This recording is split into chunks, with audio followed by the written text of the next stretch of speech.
అన్న నార్మల్ గా ఇక్కడికి చూడ్డానికి వచ్చారు కదా, అంటే చూసిన తర్వాత మీకు ఏమనిపించింది? అంటే ఇది కరెక్ట్ అనిపించిందా, తప్పు అనిపించిందా? రైటే, కాకపోతే ఏదన్నా యాక్షన్ తీసుకునే ముందు ఫస్ట్ అసలు వీళ్ళకి పర్మిషన్స్, ఇప్పుడు బిల్డింగ్ పర్మిషన్స్ ఇస్తేనే కదా వీళ్ళు కట్టడానికి ఆప్షన్ ఉంటది.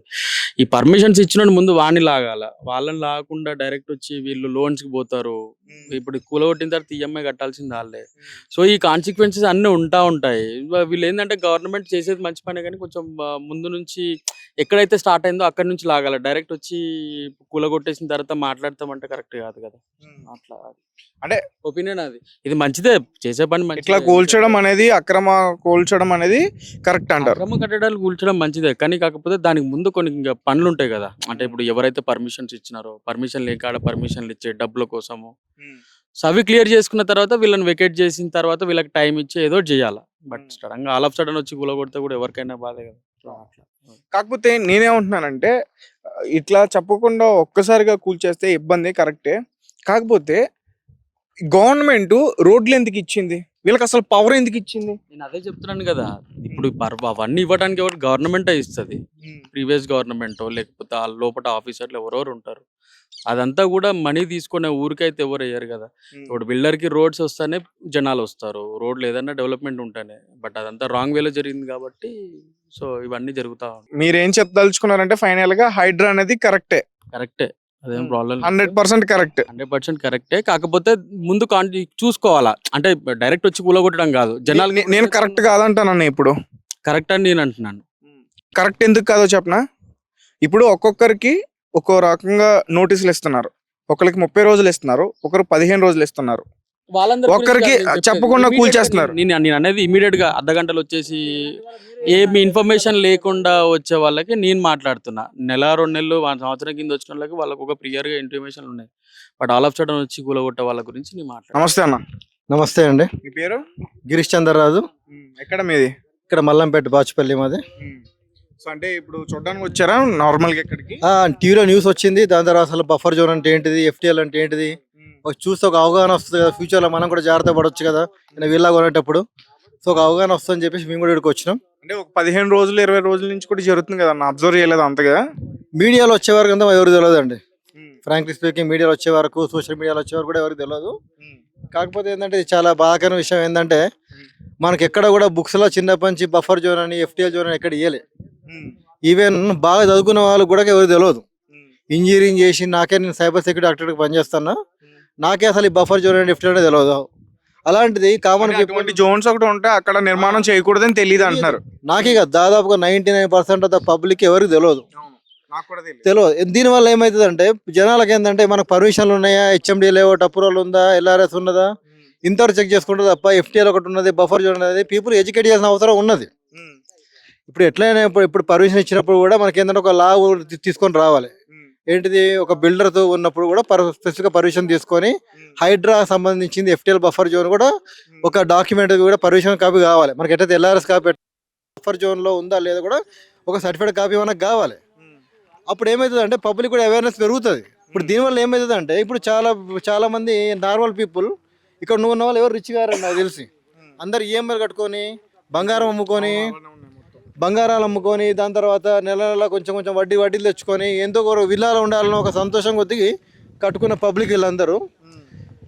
దీనివల్ల ఇలా జరగడం వల్ల ఏమవుతుంది అంటే, నార్మల్ పీపుల్కి కూడా ఎటువంటి ఉపయోగం లేదు. కాకపోతే ఏంటంటే, ఇలా కూల్చడం కన్నా ముందు ఒకసారి హింట్ ఇస్తే బాగుండదు. కాకపోతే ఏంటంటే, ఒక విధంగా వాళ్ళ కొంచెం టెంపరీగా బాధపడ్డా కూడా సమాజానికి ఒక మెసేజ్ వచ్చింది. కాకపోతే ఏంటంటే, దీనికి బాధ్యులు ఎవరు అనేది వెరీ ఇంపార్టెంట్ ఇక్కడ. ఎందుకంటే ఇప్పుడు దీనికి పర్మిషన్ ఎవరు ఇచ్చిండ్రు, దాని తర్వాత ఎలక్ట్రిసిటీ ఎవరు ఇచ్చిండ్రు, వీటన్నిటి కూడా వాళ్ళు బాధ్యులను చేయాలి. అవన్నీ కూడా ప్రభుత్వం నుంచే వస్తాయి. మరి వాళ్ళు కూడా ఇందులో బాధ్యులే కదా. ప్రభుత్వం కూడా గ్యారంటీ దీనికి బాధ్యత వహించాల్సిన అవసరం ఉన్నది. ఎందుకంటే పబ్లిక్ తప్ప ఎవరు మాట్లాడతారండి? వాళ్ళకి పొద్దున్న లేచి వాళ్ళ ఉద్యోగాలు ఏందో, పాపం EMIలు ఏందో తప్ప గవర్నమెంట్కి వెళ్ళి ఎదిరించేంత ధైర్యం ఎవరికి లేదండి. ఎవరినో కూడా ఈ ప్రాసెస్ మాట్లాడాలంటే ఇప్పుడు కూలగొట్టినరు అయిపోయింది అంత. బిల్డింగ్తో బాగా అనిపిస్తుంది, చాలా ఎంత బాగా అనిపిస్తుంది అంటే, అసలు ఎంత కష్టపడితే ఇల్లు అయితే చిన్న అపార్ట్మెంట్ కొనుక్కోవడానికి చాలా మంది కష్టపడతారు. అట్లాంటిది ఇల్లు కొనాలంటే వాళ్ళు ఈ తాత ముత్తాత సంపాదించిన ఆస్తులమ్ము, అదమ్ము ఇదమ్ము, పాపం నాన్న కష్టాలు పడి ఇలా చేయడం వల్ల ఏమైతే, ఏదైనా డబ్బులు ఎవరికి ఊరికే రావు, ఎవరైనా కష్టంతోనే కడతారు. కష్టంతోనే కట్టడం. ఇక కష్టంతో కట్టడం దానివల్ల ఏమవుతుందంటే ఇప్పుడు వాళ్ళకి ఇంకోసారి ఇంకా జీవితంలో వేరే ఆప్షన్ లేదు. ఎందుకంటే ఇల్లు అనేది జీవితంలో ఒకటిసారి కట్టుకుంటారు, అది కూడా మొత్తం ఉన్న సేవింగ్స్ అన్ని కూడా ఖర్చు పెట్టుకొని కొనుక్కుంటారు. ఇప్పుడు వాళ్ళకి అవకాశం లేదు. ఇప్పుడు ఏమవుతుంది, ఇప్పుడు వాళ్ళకు పబ్లిక్కు ఒక భయం, అరే మరి ఇంకా ఇప్పుడు ఏడ కట్టుకుందామని తెలియదు, బఫర్ జోన్ అనేది తెలియదు. ఒక సాఫ్ట్వేర్ కూడా ఉండాలండి. ఆ సర్వే నెంబర్ కొడితే పలానా బఫర్ జోన్లో ఉందా లేదా అని ఇప్పటికైనా గవర్నమెంట్ ఒక అవేర్నెస్ తీసుకొని రావాలి. ఒక సర్వే నెంబర్ తీసుకొని వచ్చి ఒక ఏరియా ప్రకారంగా మన బాచుపల్లి ఏరియా, మల్లంపేట ఏరియా పలానా సర్వే నెంబర్లో ఉన్నట్టయితే అది బఫర్ జోన్కి వస్తుందా లేదా నాన్ బఫర్ జోన్ కోసం ఒక సాఫ్ట్వేర్ రావాలి. అప్పుడు పబ్లిక్ కూడా అవేర్నెస్ దొరుకుతుంది అనమాట. సో ఇలాంటి ఎడ్యుకేట్ కూడా చేయాలి పబ్లిక్కి.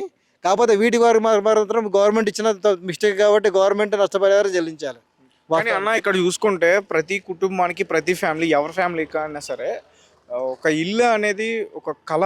ఒక మంచి ఇల్లు కట్టుకోవాలి, అందులో ఉండాలి, సొంత ఇల్లు కట్టుకోవాలి, సొంత ఇంట్లో ఉండాలి. చాలా మంది కూడా ఈ రకంగానే ఆలోచిస్తారు. ముఖ్యంగా మధ్యతరగతి పీపుల్స్ ఎవరైతే ఉన్నారో వాళ్ళు ఈ రకంగానే ఆలోచిస్తారు. కానీ ఇక్కడ చూసుకుంటే ఈఎంఐలు పెట్టి, లోన్స్ పెట్టి, లేకపోతే అప్పు చేసే మీరు అన్నట్టు అట్లా తెచ్చుకొని ఇక్కడ ఇల్లులు కట్టుకుంటున్నారు. మరి అలాంటి వాళ్ళకి ఎటువంటి నోటీసులు ఇవ్వకుండా కూల్చేయడం కరెక్ట్ కాదా? 100% అయితే కరెక్ట్ కాదండి, నోటీస్ ఇవ్వాల్సిందే. కాకపోతే ఇక్కడ కస్టమర్ కూడా ఆలోచించాల్సింది ఏంటంటే మనకు చెరువు ఎంత దూరంలో లేదండి, అది పక్కనే. గట్టిగా మునిగింది అనుకోండి ఇవన్నీ కూడా పోతాయి, వాళ్ళకే ఇబ్బంది. ఇది హైడ్రా చేసిన దాంట్లో 100% తప్పు లేదండి. తప్పు ఎక్కడ ఉంది అని అంటే దీనికి అప్రూవల్ ఇవ్వడం వల్ల జనాలకి ఏంది తక్కువ రేట్లో మనకు ఈఎంఐకి డబ్బులు వస్తాయని అనుకుంటారు తప్ప ఇవన్నీ చెక్ చేసుకోరు. కాబట్టి ఇప్పుడు కస్టమర్ ఆలోచించాలి, చెరువు చూసి ఇక్కడ దగ్గరే ఉన్నది, అది కొంచెం వంగింది అనుకో ఇంట్లో వాటర్ వస్తాయి, పాములు వస్తాయి, ఇంత దూరంలో మెయింటైన్ చేయాలన్న విషయం. ఎందుకంటే ఊరిలో చెరువులు చూసినా కూడా ఊరిలో చెరువు ఎక్కడ ఉంటాయి, ఇల్లు ఎక్కడ ఉంటాయి. అదే కాన్సెప్ట్ వాళ్ళు కూడా ఇంప్లిమెంట్ చేసుకోవాలి, వాళ్ళకు కూడా అవేర్నెస్ రావాలని. ఇవన్నీ కూడా ఎవరు చెప్పరు. కాకపోతే ఏంటంటే నేను అన్నట్టుగా ఒక సాఫ్ట్వేర్ అయితే ఉండాలి, ఇది బఫర్ జోన్లోకి వస్తుందా లేదా ఒక సాఫ్ట్వేర్ ఉండాలి. మళ్ళీ దాని తర్వాత పబ్లిక్ కూడా ఒక పర్మిషన్ కాపీ తీసుకున్నప్పుడు కూడా ఎఫ్టీఎల్ జోన్లు ఉందా అని కూడా ఒక స్టాండర్డ్ సర్టిఫికేట్ కావాలి. మనకి హెచ్ఎండిఏ ఎట్లా అప్రూవల్ ఉందో, జీపీ అప్రూవల్ ఎట్లుందో అట్లే మనకి ఏంటంటే డెఫినెట్గా ఎఫ్టీఎల్ జోన్లో ఉందని ఒక సర్టిఫికేట్ మనం తీసుకొని రావాలి. అప్పుడు అది తీసుకోవడం వల్ల ఏమైందంటే కస్టమర్ కూడా ఒక అవేర్నెస్ వస్తుంది. పాపం బిల్డర్ కూడా పాపం వాళ్ళకు కూడా తెలియదు కదండి, వాళ్ళకు కూడా అప్రూవల్ వచ్చింది కూడా వాళ్ళు కొట్టుకొని వెళ్ళిపోయినారు. అంటే ఇప్పుడు బిల్డర్స్ గురించి మాట్లాడితే అసలు తప్పు ఇక్కడ ఉన్న జనాలది కాదు, ఇక్కడ కొనుక్కున్న వీళ్ళ తప్పు కాదు, బిల్డర్స్దే తప్పు. వాళ్ళే ఆక్రమించి వాళ్ళే కబ్జాలు చేసి కట్టి పాపం వీళ్ళని మోసం చేశారని చెప్తున్నారు. మరి ప్రభుత్వం వీటిపైన ఎలా చర్యలు తీసుకుంటుందో మరి వీళ్ళకి అమ్మిన ఎవరైతే ఉన్నారో వాళ్ళపైన కూడా చర్యలు తీసుకునే అవకాశం ఉండాలి కదా. సింపుల్ అండి, ద థింగ్ ఇది ఏదైనా ఒక చిన్న ఒక 100 గదాలు ఇల్లు కట్టుకోవాలన్నా కూడా ఒక చిన్న రేకులు వేసుకోవాలన్నా కూడా ఇవన్నీ పర్మిషన్ కావాలి. పర్మిషన్ లేని ఎవరేం చేయలేరండి. ఇంత పెద్ద లేఅవుట్ ఉన్నది, ఇంత పెద్ద అప్రూవల్ వచ్చినాయి, కరెంట్ వచ్చింది, ఇవంతా ఫెసిలిటీస్ ఉన్నప్పుడు కూడా బిల్డర్ మాత్రం ఎవరేం చేస్తారండి, వాళ్ళు కూడా ల్యాండ్ కొనుక్కున్నట్టే కదా. సో డెఫినెట్గా ఏంటంటే గవర్నమెంట్ ఫాల్ట్. కాకపోతే ఏంటంటే ఇప్పుడు గవర్నమెంట్ క్లెయిమ్ చేయాలి. ఏం చేయాలి, ఇప్పుడు మేమే అప్రూవల్ ఇచ్చినాం, మేమే పర్మిషన్ ఇచ్చినాం, మేమే కూల్ చేస్తామంటే మీరు ఈ గవర్నమెంట్ లేదుగా. గవర్నమెంట్ ఈ గవర్నమెంట్ ఆ గవర్నమెంటే కాదండి, గవర్నమెంట్ అది. గవర్నమెంట్ మారినంత మాత్రాన కలెక్టర్ మారాడు, ఎంఆర్ఓ మారాడు, విఆర్ఓ మారాడు, కార్పొరేటర్ మారారు. అధికారులు వాళ్ళే ఉంటారు. కొత్త సీసాల పాత సారా ఉంటుంది అండి అంతే. సో ఎంత మాత్రం అధికారులు ఉన్నా గవర్నమెంట్ మారితే ఖచ్చితంగా మరి రాజకీయ నాయకులు ఎవరెవరు ఉన్నారో పెద్ద పెద్ద వాళ్ళందరూ కూడా మారుతారు. సీఎం మారుతారు, పిఎం మారుతారు, హోమ్ మినిస్టర్ అందరూ కూడా చేంజ్ అవుతారు కదా. మరి వాళ్ళు చెప్పినట్టే అధికారులు నడుచుకోవాలి కదా. డెఫినెట్గా నడుచుకోవాలండి. కాకపోతే ఏంటంటే ప్రభుత్వానికి ఒక ప్రోటోకాల్ ఉంటుందండి. ఇప్పుడు నేను ఇవాళ వచ్చిన తర్వాత మధ్యలో కళ్యాణ్ కడదామంట, మంచిగా టూరిస్ట్ ప్లేస్ చేద్దాం అనుకుంటా, అప్పుడు అధికారులు పోయి కట్టొద్దండి. ఎందుకంటే ఇప్పుడు గవర్నమెంట్ మారితే వాళ్ళు ఎవరేమన్నారు, అధికారులు అల్టిమేట్గా దీనికి బుక్ అయింది ఎవరంటే అధికారులు బుక్ అయ్యారు. పాపం ఇన్నోసెంట్ అంటే పాపం వాళ్ళు. ఇందులో వాళ్ళ బాధ్యత వాళ్ళు ఏంటంటే వాళ్ళు చెప్తే వాళ్ళు నిన్నట్టున్నారు, కాకపోతే వాళ్ళు అప్రూవల్ ఇవ్వద్దు, ఇచ్చిండ్రు. అల్టిమేట్గా దీనికి బాధ్యత వాళ్ళదే కానీ ఇదంతా ప్రాక్టికల్ పాసిబుల్ కాదండి. అల్టిమేట్గా కష్టపడే లూజ్ అయిపోతూనే ఉంటాడు ఎన్ని మాట్లాడుకున్నా కూడా. కాకపోతే ఏంటంటే సెల్ఫ్ అవేర్నెస్ ఇంపార్టెంట్. ఇప్పుడు స్పీడ్గా నడపొద్దని ఎవరు మనకు చెప్తారు, అంతే పాటించాల్సింది మనం.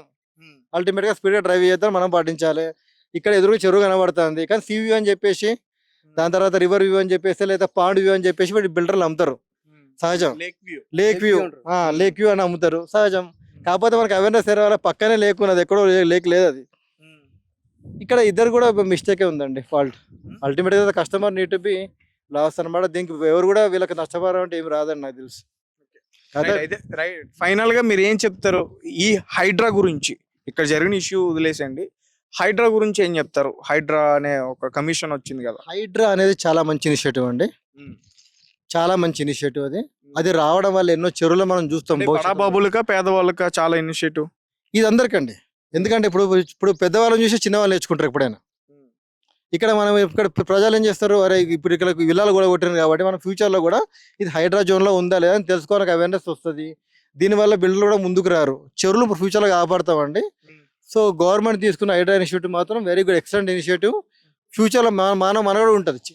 కానీ కొంతమంది అంటే నిన్న బోరబండలో ఒక ఇష్యూ జరిగింది. ఒక ఫ్యామిలీ బయటకు వచ్చి ఆత్మహత్య చేసుకోవడానికి కూడా ప్రయత్నించారు, కిరోసిన్ పోసుకుని, పెట్రోల్ పోసుకుని. మరి అటువంటి వాళ్ళ పరిస్థితి ఏంటి? అది ఏంటంటే ఇప్పుడు జనరల్ గానే దానికి ఎవరేం చేయలేరండి. హ్యూమన్ నేచర్, అది సైకలాజికల్. ఇప్పుడు ఇల్లు లేకపోతే మరి ఇంకెక్కడ ఉంటారన్న?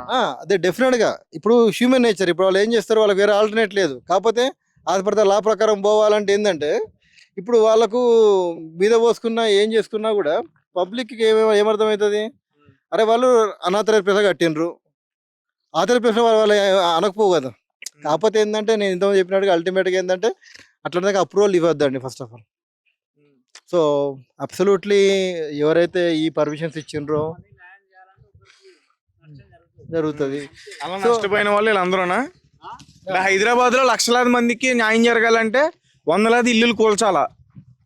వందలాది ఇల్లు కూర్చున్న సమస్య కాదండి. అలాగే ఉందన్న. లేదండి ఇప్పుడు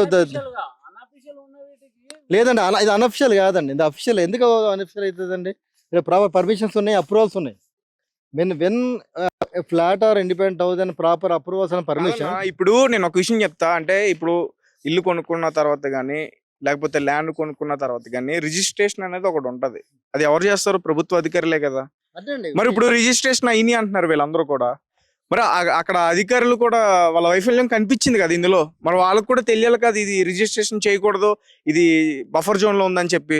అవునండి, ఇప్పుడు డెఫినెట్ గా హైడ్రా అనేది ఒక చట్టం వచ్చిందని మనకి ఇప్పుడు తెలిసింది. సో ఇప్పటిదాకా అవి కూడా గవర్నమెంట్ చేసింది, ఇది గవర్నమెంట్ చేసింది. ఇది ఏంటంటే మీనింగ్ లెస్. కాకపోతే ఏంటంటే దీనివల్ల ఒక హ్యాపీనెస్ ఏంటంటే ఫ్యూచర్ లో చెరువు దగ్గర ఎవరు కట్టుకోరు. అంటే ఇక్కడ పూర్తిగా ప్రజలది తప్పు కాదు, గవర్నమెంట్ దే తప్పు. వాళ్ళ వల్లే ప్రజలు నష్టపోతున్నారు అంతే. అబ్సల్యూట్లీ గవర్నమెంట్ ప్రజలు ఏం చేసిందంటే వాళ్ళు ఈఎంఐ తెచ్చుకున్నారు, లేదా బంగారం తాకట్టు పెట్టుకుని డౌన్ పేమెంట్ కట్టుకున్నారు వాళ్ళు. అంతే, ఇక్కడ ఉన్న వాళ్ళందరూ అంతేనండి. ఇప్పుడు ఏం చేస్తారు, కొంచెం డబ్బు కట్టుకుంటే నెలలో ఈఎంఐ కూడా అయిపోతుంది. ఇప్పుడు ఏంది, ఇల్లు లేదు, ఏం లేదు. అంత పెద్ద ఇల్లు కట్టుకో కూలగొట్టి గృహప్రవేశం చేసుకుని ఇల్లు అందరూ వీళ్ళందరికీ రేపు పొద్దున ఖాళీ చేయాలంటే వాళ్ళకి ఎట్లా అనిపిస్తుంది అండి వాళ్ళకు? రైట్. మీరేం చెప్తారు ఈ హైడ్రా కమిషన్ గురించి? అదే ఇనిషియేటివ్ మంచి ఇనిషియేటివ్.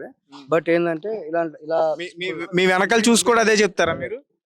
ఇనిషియేటివ్ మంచి. ఒకసారి మీ వెనకాల చూసాను. బట్ ఏంటంటే అంటే ఎఫెక్ట్ అయిన పీపుల్ ఉంటారు కదా, కొంతమంది పూర్ పీపుల్, ఇలాంటి మిడిల్ క్లాస్ పీపుల్, వాళ్ళకి ఏమైనా కంపెన్సేషన్ ఒకటి ఏమన్నా గవర్నమెంట్ తరఫున ఏమన్నా లేదా బ్యాంక్ తరఫున కానీ ఏమన్నా ఇనిషియేట్ చేస్తే that will be a good thing అండి.